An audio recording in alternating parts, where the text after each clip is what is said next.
Terra Volatile is the tarot deck that is going to become my go-to tarot deck from now on. This is the best tarot deck, in my opinion. I made a review of this earlier on today, literally about an hour after I'd received it, because I was in such a hurry to get to work with it that I just wanted to get the review done, but I didn't do justice to it. I talked about how beautiful the deck is, and I talked about how exciting it is and the reasons why it's so exciting, but I didn't do a full review. So I want to do this again. And here we are. So I am completely in love with this deck. I am absolutely in love. It's the most impressed I've been with a single thing in a very, very long time. I do show you some amazing stuff on this channel, and I didn't think that I would find a tarot deck that incorporates all the goodness from the Rider-Waite and from the Thoth Tarot of Aleister Crowley in a single deck, and even adds more. I'm blown away, absolutely blown away. All right, let's start at the beginning with the box itself. Unfortunately, the box came to me slightly damaged, as you can see. It's not the end of the world.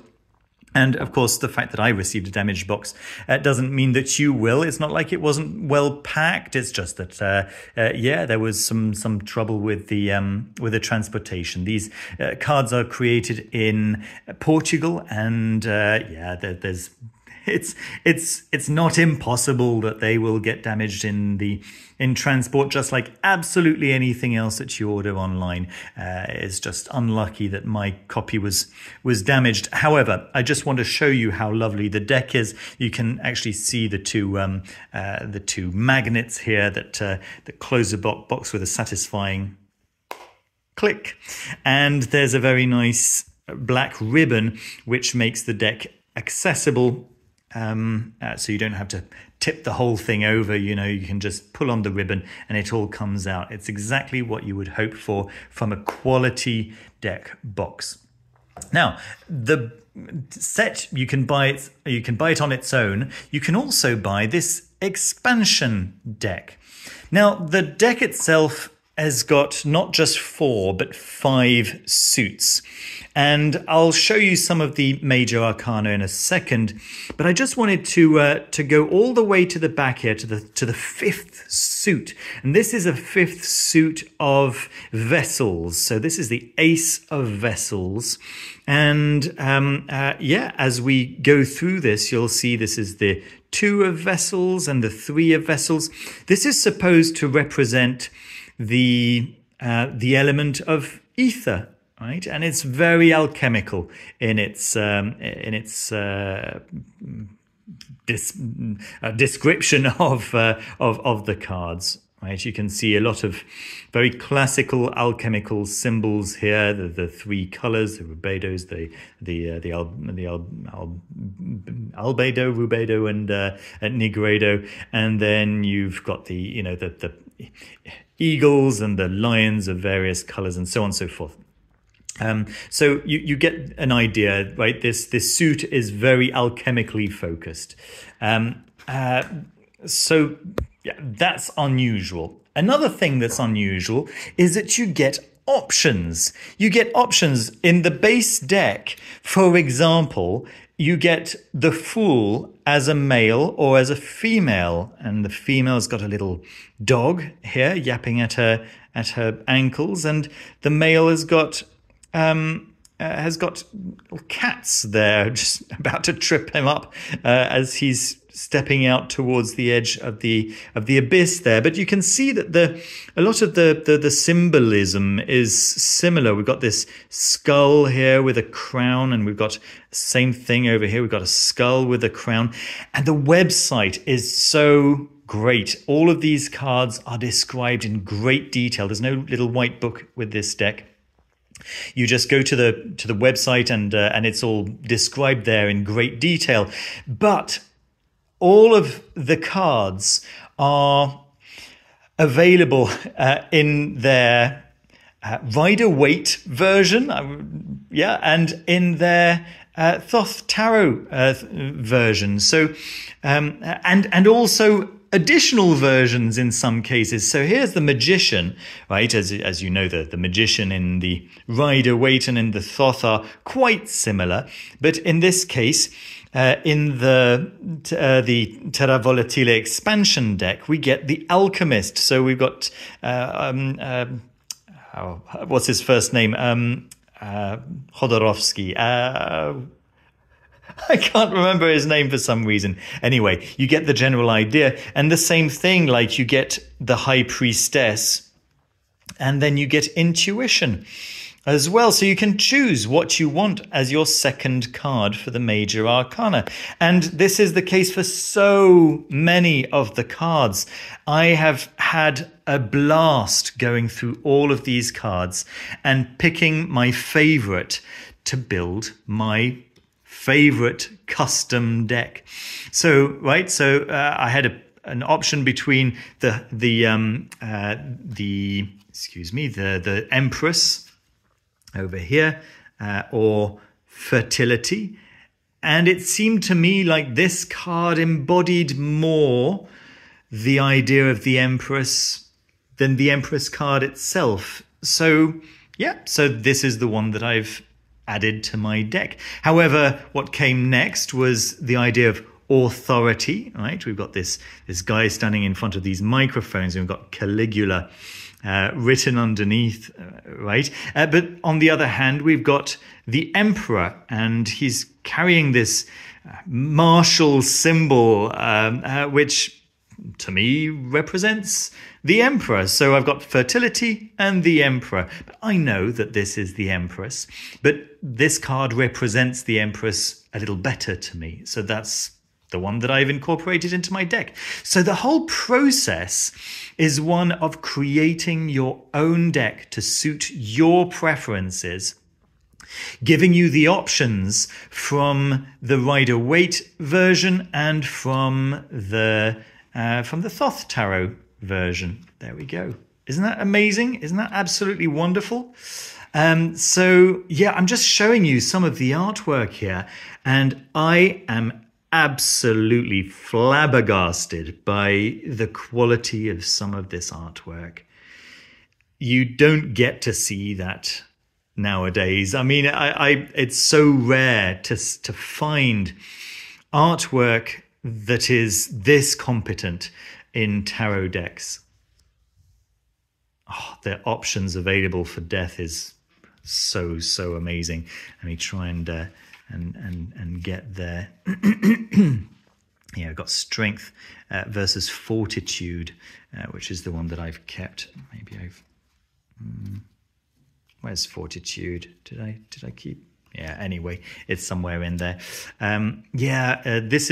This is one of the death cards, right? It's actually Swamp Thing, Alan Moore's Swamp Thing, being reborn out of the bones underneath. And you know the way the death card is so scary for so many people, and it's the idea of rebirth is baked into the card, but very seldom represented, right? So that, I think that's really nice. And then we've got this other option as well, the Misery Collector, 1945. Yeah, a lot of very cool symbolism going on, etc., right? So you're getting the general idea of these beautiful major arcana cards, but then we get onto the minor arcana cards, and you can recognize these Rider-Waite cards, right? You can recognize the overall look of them, and then you can also the nine of coins there, very evocative, and then you've got also these the cards that are representative of the Thoth Tarot. I'm saying it again, but it's just so amazing to me. This was very cool. This was very, very cool. The Two of Cups is available in 3 versions. There's this heterosexual, or should I say masculine person and feminine person in the card, but then you have other options, right, depending on your own preferences. Here we are. Here's the 2 women version, and here's the 2 men version. Very, very cool. Very, very nice. The same thing with the 3 of cups. You've got these very close up images of 3 hands, and you've got the very traditional 3 ladies dancing around with their cups. It's perfect. It's absolutely perfect. It's perfect because you can make it perfect. And I love this idea of options. And I've spoken to people who have just added all of the cards into the deck. And I think that's wonderful as well, right? You're kind of giving your tarot deck additional vocabulary, right? If you think of the tarot deck as a pack of 78 words that the tarot can speak to you with. Adding all the cards, of course, gives you a little bit of nuance, right? A little bit of variation. Now, there's some extra cards as well that are added. There are 3 extra cards. In fact, there are more than that. Sorry, because there's Dream. Am I going to find it, though? It's probably gone by now. The Tower Art. Yeah, you can see I chose to keep art rather than temperance because I prefer allowing my tarot to use this idea, and this is generally the idea that I go with anyway. No, I'm not going to find Dream, but anyway, Dream is added as a 22nd or 23rd card number 22, with Chaos, the Fool being 0. This is another thing that I wanted to talk about, is actually the Fool. Yeah, there's these 2 options, but there's this 3rd option that comes in the expansion deck, and this is the option that I've chosen for my own deck. It's just Chaos, and it's the only card that doesn't have a border, and although it has, it's undistinguishable on the reverse side, of course. But I love this idea of Chaos is very much my take on the Fool, right? It's the potential. It's what's there when it's not there yet, if that makes sense. All right, let me come back to these 3 cards that I was talking about here. We've got 3 cards that don't normally appear in a tarot, and the first one is this: You are asking the wrong questions. Isn't that cool? I think that's a really nice card to add. And then we've got 2 yes/no cards, and we've got this yes with the very solar sunflower idea of what's on top, right? And then no with this what's the word that I'm looking for? Mandrake, of course, mandrake root. So a root, what's under the ground, right? So no.